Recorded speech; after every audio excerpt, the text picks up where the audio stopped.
Hej, jeg hedder Jakob, og jeg er direktør i Pareta. Pareta er en servicevirksomhed, og det er en filosofi.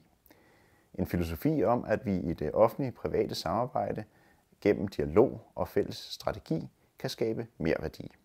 Både økonomisk merværdi og menneskelig merværdi.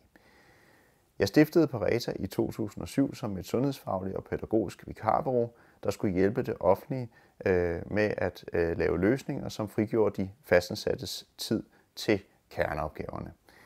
Det havde vi god succes med, så vi begyndte hurtigt også at levere enkeltmandsprojekter, socialpædagogisk støtte i eget hjem og forskellige former for organisatorisk rådgivning.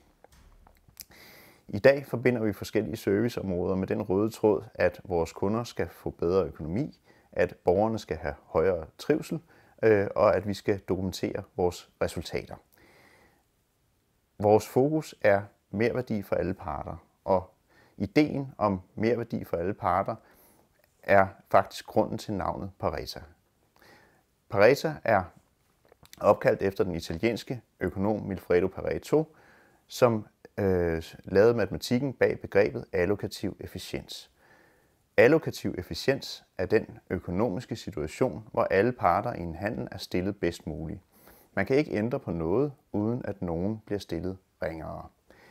For os handler allokativ efficiens ikke kun om økonomi, det handler også om det menneskelige. For os er borgeren i centrum, eller som vi siger i Pareta, det handler om mennesker.